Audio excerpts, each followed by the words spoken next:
Yesus Kristus berkata, manusia hidup bukan dari roti saja, tapi dari perkataan yang keluar dari mulut Allah. Kalau saudara sampai hari ini hidup hanya dari nasi saja, saudara belum sungguh-sungguh hidup. Kalau saudara hidup hanya setiap hari dari ayam kremes, ayam kukuruyuk, dari pecel lele, dari nasi, apa sebut saja semua makanan yang saudara makan. Dan tanpa firman, saudara itu baru hidup separuh, setengah hidup. Itu sekarat namanya saudara. Sebab manusia hidup dari roti, dari nasi, dan firman yang keluar dari mulut Allah.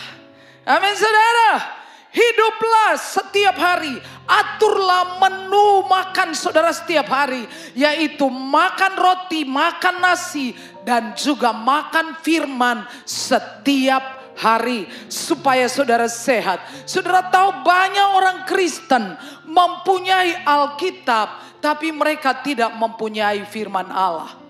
Saudara jangan terkejut. Saya katakan Alkitab ini adalah firman Allah. Tapi jujur banyak orang Kristen punya Alkitab hanya sebuah buku di rumah, tapi tidak mempunyai firman di dalam hidupnya. Cara untuk membuat firman berakar di dalam hidup saudara dan saya, tidak ada cara lain kecuali dengan melakukannya. Say yes. Amin. Waktu saudara melakukan firman, firman itu tertinggal di dalam saudara dan berakar. Semakin saudara lakukan, semakin firman itu berakar di dalam hidup saudara. Saudara bertanya, mengapa kita membutuhkan firman? Sebab saudara, firman, tanpa firman orang tidak bisa mempunyai iman. Karena firman Tuhan mengatakan, Roma 10 ayat 17, kita baca sama-sama 3. Jadi iman timbul dari pendengaran, dan pendengaran akan firman Kristus. Saudara tidak mungkin mempunyai iman kalau saudara tidak mempunyai firman. Itu benar saudara. Pada zaman dulu saudara, kalau seorang nabi datang, maka semua rakyat umat akan menanti saudara dengan harap-harap cemas. Ini ada firman apa? Ini berita baik atau berita buruk? Jadi seorang nabi itu mempunyai firman saudara. Ini adalah Alkitab, adalah firman Tuhan yang tertulis. Tapi saudara juga membutuhkan firman Tuhan yang tersingkap. Apa itu saudara? Yaitu rema. Apa itu? Ketika roh Allah menghembuskan pesan-pesan yang tertulis ini ke dalam jiwa. Itu adalah firman yang hidup. Say yes. Jadi kita harus mempunyai firman. Saudara membacanya. Saudara merenungkannya. Dan melakukannya. Sehingga ia berakar. Saya sudah tahu banyak orang berdoa, tapi mereka berdoa dengan tidak ada iman. Banyak orang sudah berdoa, tapi sedikit orang berdoa dengan iman. Sudah berapa lama kita tidak kebaktian? 2 bulan. Orang tidak kebaktian maksudnya secara offline ya, di gereja konvensional. Saudara, di dalam grup para pendeta, seorang pendeta mengatakan, aneh ya. Biasanya orang datang ke gereja supaya sembuh. Sekarang orang harus pergi dari gereja biar sehat, saudara. Aneh bukan, saudara? Betul, saudara? Saya kira semua orang Kristen berdoa. Tapi kalau gereja buka hari ini, belum tentu semua orang Kristen datang di gereja. Benar enggak, saudara? Benar apa benar? Banyak orang punya Alkitab tetapi tidak mempunyai firman. Milikilah firman di dalam hidup saudara.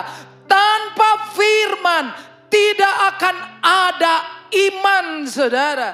Dan saudara tahu tanpa iman tidak mungkin orang berkenan kepada Allah. Ibrani 11 ayat 6. Barang siapa berpaling kepada Allah, ia harus percaya bahwa Allah ada dan Allah memberi upah kepada orang yang sungguh-sungguh mencari Dia. Bagaimana kita mau mendapat upah dari Tuhan kalau kita tidak percaya bahwa orang yang sungguh-sungguh itu diupahi, saudara. Saya kerja, saya diupahi. Saya sungguh-sungguh cari Tuhan, saya diupahi. Jadi upah saya 2 kali lipat. Saudara mengerti? Saudara kerja, saudara dapat upah. Saudara cari Tuhan dengan sungguh-sungguh, saudara juga diupahi. Jadi kalau saudara bijak, maka saudara akan kerja sungguh-sungguh. Lalu saudara akan cari Tuhan sungguh-sungguh, melayani sungguh-sungguh, berdoa sungguh-sungguh, supaya saudara dapat 2 kali lipat. Kasih tepuk tangan buat saudara. Haleluya.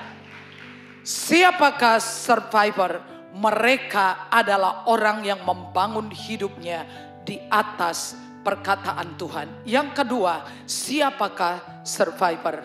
Survivor adalah 1 Yohanes 2:17. 3.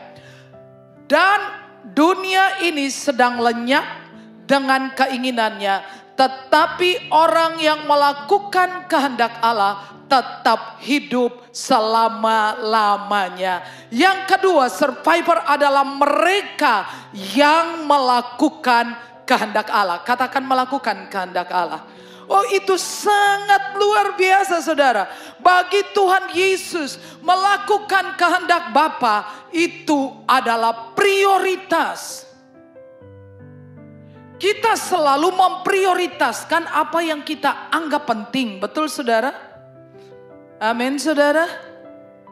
Semua hal yang kita anggap penting kita prioritaskan. Kalau kehendak Allah itu penting, pasti prioritas.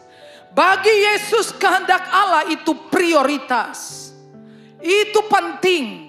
Alkitab mengatakan, aku datang untuk melakukan kehendak-Mu. Yesus datang, tujuannya cuma satu, melakukan kehendak Bapanya. Seharusnya saudara, tujuan kita hidup bukan untuk melakukan kehendak saya, kehendak saudara, tapi supaya kita melakukan kehendak Dia yang mengutus kita.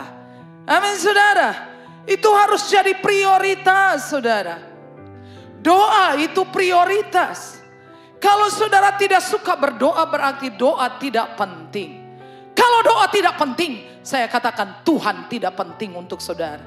Kalau Tuhan tidak penting, hidupmu tidak penting. Tidak ada penting-pentingnya sama sekali. Benar gak, saudara? Halo? Amin, saudara. Kalau doa tidak penting, berarti Tuhan tidak penting buat saudara. Dan kalau Tuhan tidak penting, maka hidupmu tuh gak ada penting-pentingnya. Gak ada gunanya sama sekali. Kalau kehendak Tuhan tidak penting bagi saudara, maka hidup saudara tidak penting, saudaraku. Penting bagi kita untuk melakukan kehendak Tuhan.